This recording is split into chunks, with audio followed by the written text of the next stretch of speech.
मेरा नाम अनीता है। मेरा संबंध एक छोटे से गांव से है।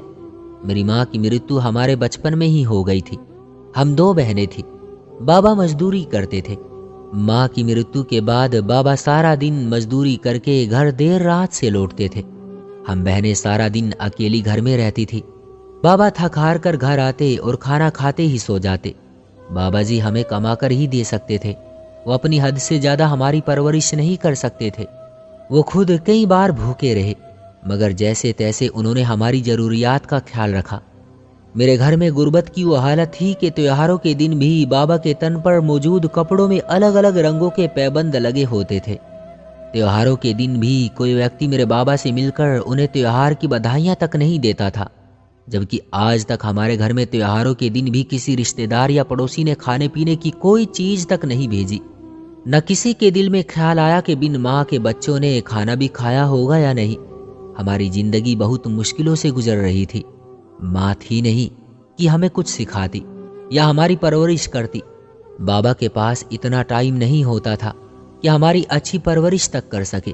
तो हम बहनें जब कभी किसी करीबी रिश्तेदार के यहाँ जाती तो उनका रहन सहन, खाने पीने और बात करने का अंदाज देखकर जितना हो सकता था उतना सीखने की कोशिश करते, मगर ये मौका भी बहुत कम आता, क्योंकि अपने सभी रिश्तेदारों में से सबसे ज़्यादा गरीब हम लोग ही थे।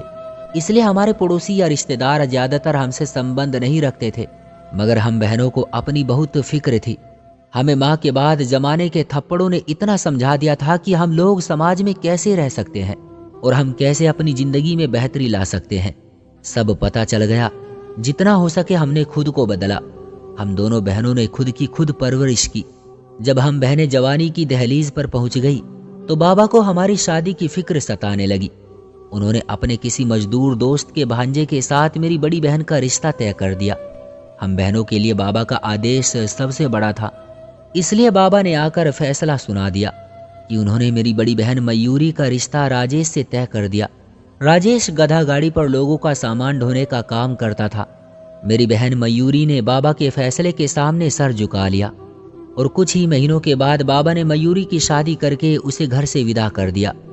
मयूरी की शादी पर उठाए गए कर्ज के पैसे अभी आधे भी नहीं गए थे कि एक दिन सुबह सुबह मयूरी अपना टूटा हुआ बाजू दूसरे हाथ से पकड़े वापस बाबा की दहलीज पर आ बैठी और पूछने पर पता चला कि राजेश मयूरी को मजबूर करता था कि अपने बाप से कहो मुझे लौड़ रिक्शा लेकर दे। मयूरी जो घर के हालात से अच्छी तरह वाकिफ थी, उसने राजेश की बात मानने से इनकार कर दिया। तो राजेश ने मार पीट कर मयूरी का बाजू तोड़ दिया। कुछ लोगों ने कानूनी कार्रवाई का मशवरा दिया, मगर हमारे घर में इस वक्त 2 वक्त की रोटी बनना भी मुश्किल थी, जो कि हम लोग कानूनी कार्रवाई के नाम पर पैसे बर्बाद करते। बाबा ने एक बार फिर उधार लेकर मयूरी के बाजू का ऑपरेशन करवाकर रोड डलवा दिया और कुछ रिश्तेदारों के कहने और राजेश के माफ़ी मांगने पर मयूरी को उसके घर वापस भेज दिया। मगर हालात में कोई खास बदलाव न आया। राजेश अब भी मयूरी को पीटने से बाज न आता। इधर मयूरी उम्मीद से हो गई, मगर फिर भी राजेश के व्यवहार में कोई बदलाव न आया। एक दिन कपड़े प्रेस करते हुए मयूरी से राजेश की शर्ट जल गई, तो राजेश ने मयूरी को एक बार फिर इतना मारा कि उसका सर फोड़ दिया। मोहल्ले वालों ने बीच बचाव करके मयूरी को अस्पताल पहुंचाया और हमें खबर कर दी। जब मैंने बाबा के साथ अस्पताल पहुंचकर मयूरी की हालत देखी तो पहली बार मुझे नसीब से शिकायत हुई और मैंने बाबा से कहा कि राजेश से कहकर मयूरी को तलाक दिलवा दे। मगर पता नहीं क्या सोचकर बाबा ने मेरी बात मानने से इनकार कर दिया और एक बार फिर मयूरी को लोगों के कहने पर राजेश के साथ उसके घर भेज दिया। जब मयूरी की डिलीवरी को कुछ ही दिन रह रहे थे तो एक दिन राजेश के कुछ मेहमान आ गए। राजेश ने मयूरी को चाय बनाने का कहा। मयूरी ने जैसे तैसे करके चाय बना दी, मगर जब चाय कप में डालने लगी तो मयूरी को चक्कर आ गए और चाय का फ्राई पैन हाथ से छूट गया। गरम चाय से मयूरी खुद भी जल गई, मगर राजेश ने बिना मयूरी की हालत की परवाह किए बगैर मयूरी को जानवरों की तरह पीट डाला।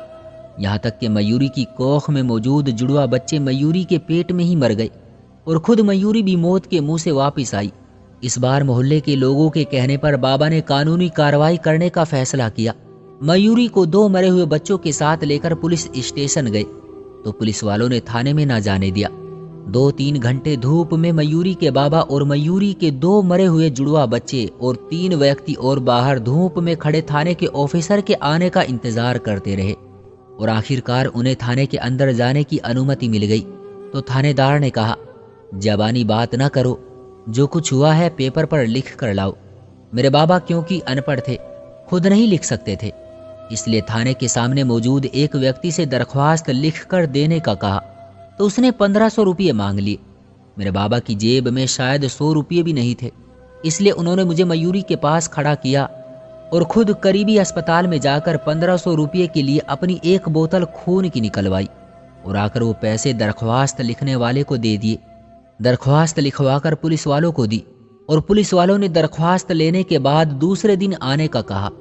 मरे हुए बच्चों से फ्री होने के बाद मेरे बाबा दूसरे दिन पुलिस वालों के पास गए तो पुलिस वालों ने मेरे बाबा पर इल्जाम लगा दिया कि तुम्हारी सगी बेटी के साथ ही नाजायज संबंध है और मेरे बाबा को कानूनी कार्रवाई में फंसाने की धमकियां देने लगे।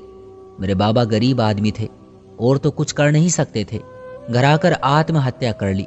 मैं बाबा के पास गुमसुम बैठी थी कि अचानक शोर की आवाजें आने लगी तो पता चला कि मयूरी भी मर गई।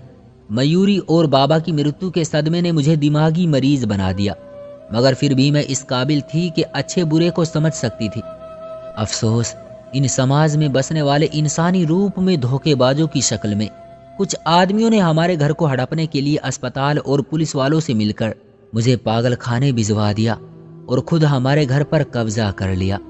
तो दोस्तों, ये थी हमारी आज की कहानी। उम्मीद करते हैं कि आपको पसंद आई होगी।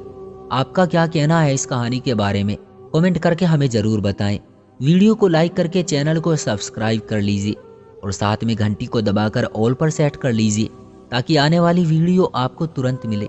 मुझे दीजिए अगली वीडियो तक इजाज़त, तब तक के लिए धन्यवाद।